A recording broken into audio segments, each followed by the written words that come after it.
Welcome to Trading Lounge and the Asian indices, but I want to start with the S&P 500 as it's also topping out here and hitting resistance very close to the 2800 area here, which is a minor trading level in terms of the trading levels. So the move up through here, the Christmas run, is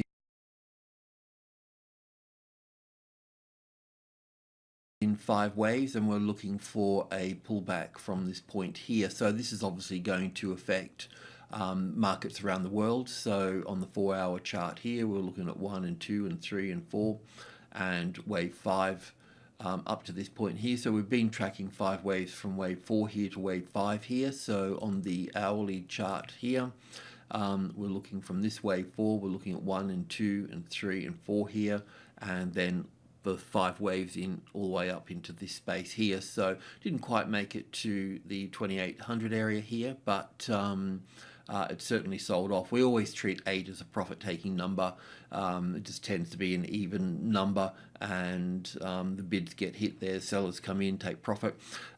Look, basically in a nutshell here, these lows here can be shorted, and group 2 here, once that becomes the retested resistance, 65, 72 and 80 here, then we know that the market is leaving this number here, because group 2 here is the support in terms of the correction here. So group 1's up here, so 10, 20 and 30 in here. So this is when a market has a correction at a particular number, we go 1 degree smaller, and 1 degree smaller in this case is group 2 here and group 1 here. If support is found on top of group 1, well, then we go higher, and if group 2 becomes the resistance, we become lower from here. But this is the range here that's acceptable for this market to vibrate at this number. But outside of that range, then the next trend starts. So that's just something to look for, and this is why we'll be looking to short here. So in regards to the Australian market, the ASX200 here, we're looking at much the same thing as well. So on the ASX200 4-hour chart, from the low here, we've been counting 1 and 2 and 3 and 4, and then 1 and 2 and 3 and 4 and 5 into this space here. I was expecting it to go just a little tad higher to the bit closer to the 62 here, even the 61.8 here. So I mean, Friday's normally a bullish day. So if it's not bullish, then we have a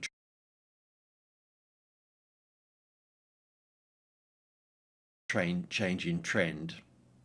Okay, so the 5 waves from this little space here from wave 4, it starts to get a little bit messy, but the sort of shadow of that move is there. So let's just go to the 1-hour chart here. On the 1-hour chart here, started to get messy at this point here with this wave 4 here, with an A wave, a B wave and a C wave here for the wave 4, and we're trying to figure this move to the upside here. It does look like that's actually into this space here, leaving us 1 and 2 and 3 and 4 and 5 to here for the 3rd wave, A and B, C for the 4th wave here. So I've either got the 4th wave here, and we look at this as 1 and 2 here, nice strong 3rd wave here, a 4th wave here, and then we have one more little push up into this space here. That's what I was sort of thinking. But if the American market's going to roll over, then this is not going to be far behind. And I know that market tops when things occur and other markets follow the leaders, then not everything finishes the way that we want them to finish. The other way for this too, I don't have a very clear count here. This could also be wave 4 here, and then wave 5 straight onto this little high here as such. So look, in a nutshell, if the 6150, the 50 being the midpoint, the halfway mark between 100 and 200 obviously, then support on that would see us up into group 2 here, and possibly up into 62 here. But any breakdown from this, we don't particularly need this trend line here anymore. Any sort of further move down into this space here, you know that it's going to be weak from that point. So normally what I do is that I can use number in group 1 here, we can use number 2 here. So we can use number 2 here as a retested resistance. So it's okay for the market in a bullish sense to come all the way down to 1.5 here, so 6,115 in that space there, and still basically move up from that point. But if it locks under there, under the 2 here, it's a very subtle thing, and then breaks lower, then that's your first safe short trade at that particular point. Okay, and then of course we also want to be, if I can just copy that here, we also want to be adding to the short side if that's going to be the case. I'll just move that out the way for a moment. Then we want to be adding here under the 6-1 as the resistance, and then we're pretty confident at that point. We want to look at group 2 here.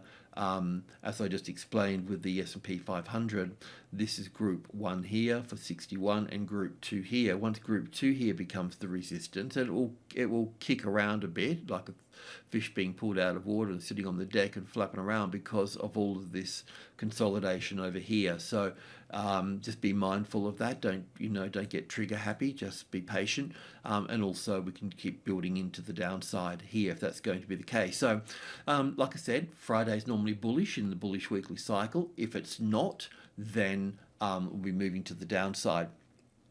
The banks here, which would be pulling down as well. We had a nice strong move yesterday in the banks. This is a daily chart for CBA. Not sure where the tag is for that, but this is CBA. So I'd always been looking at this as wave 3 here.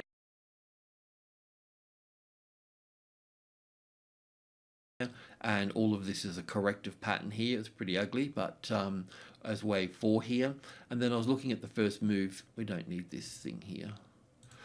This first move down here, we're looking at this as wave 1, and then we're looking for a move back to the 61.8%, and to cover this gap here as well in this space here. I'll need to check that on the cash market, but yep, that's covered, so that's cool.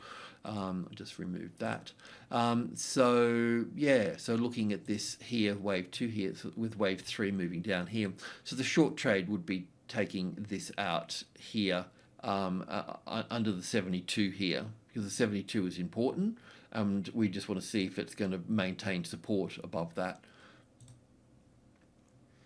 On the 4-hour chart, I don't know, that's not going to tell us much, but that's what we're looking for there. So I'll just go to, I don't know if I had the tick chart or the hourly chart. I'll just have a look at the tick chart. Okay, tick chart here.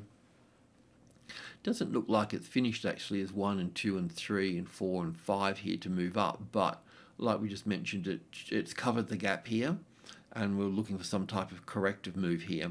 So we can't short this unless we move below the 72 area here. That would be the catalyst for that there.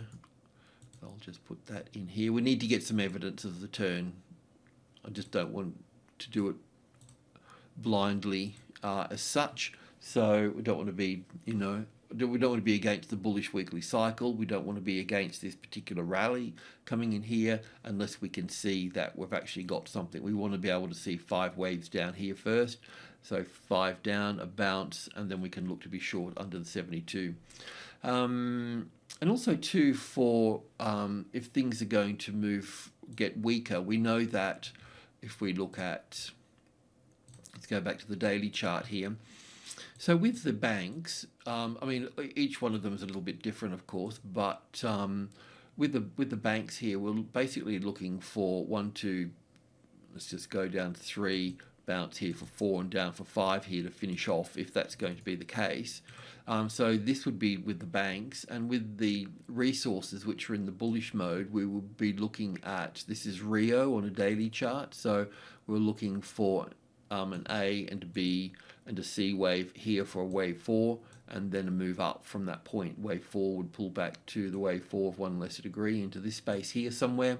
So that's what we'd be looking for. That's how the resources would play out, and this means BHP, it means FMG, all of those stocks that are showing that particular pattern to the upside. So that's how that would play out in that instance. Also too, we'll move over to the Nifty. So I'll just go to the 4-hour chart here first. So this is what we're looking for in a bit of a nutshell. The last time we spoke, I think we were down here and just making a little move up through here. So We're looking for this being an impulse wave down here for wave 1 and back for wave 2 here.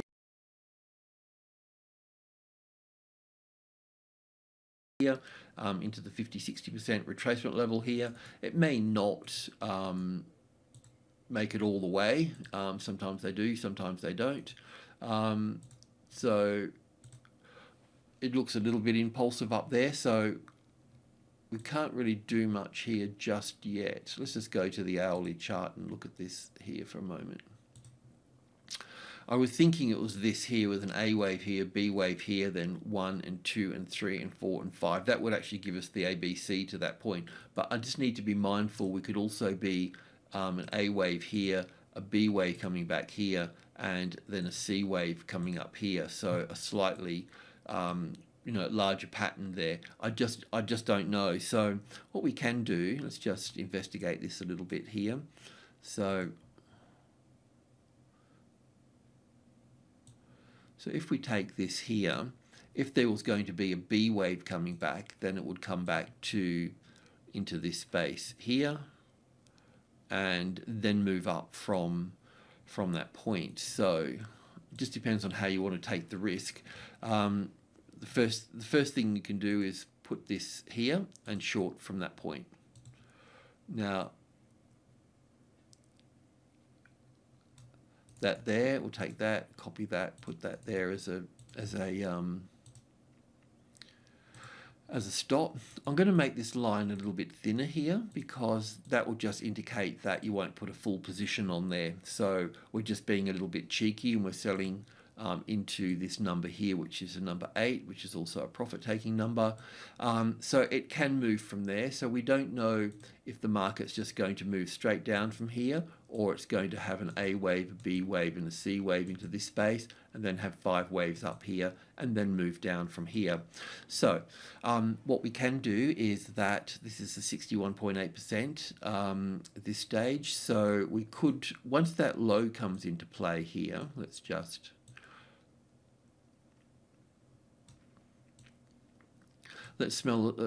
sell a small position here, and then we wait for this 3-wave leg here. Once we've got that 3-wave leg and we've got that low in place here, wherever that is, we need for that to come in, and then we can put that there because it might be there, it might be down lower here, it might be off the 650, but we need that there. And then if that's breached from some sort of bounce and then down, then that triggers us to that point. And then we also really want to be short under the 650 here as well. We can start building in from that point there as well. So it's just a matter of edging in.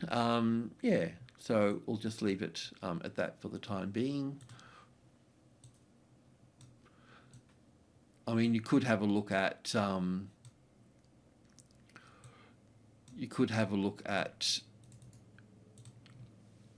your banks as well. I'm just going to lighten these out here because it's just an alternative count. I mean, if the US market's in, but India can just do its own thing as well. It's got its own mind, which is what I love about it. So, yeah. But anyway, let's just see how that goes. Sort of give you a basic strategy here. And with all of this here, if you just keep it small, once the 650 becomes the retested resistance here, then you definitely know that we're on our way at that point. So I'll just put that into a real thick one there, because that's the one, if you're looking for a safe trade, that's the one that you'd want at that particular stage there. That can be a bigger order, a fatter order. Yeah, okay, that's it. Well, as always, thanks for tuning in, and enjoy the weekend. Cheers.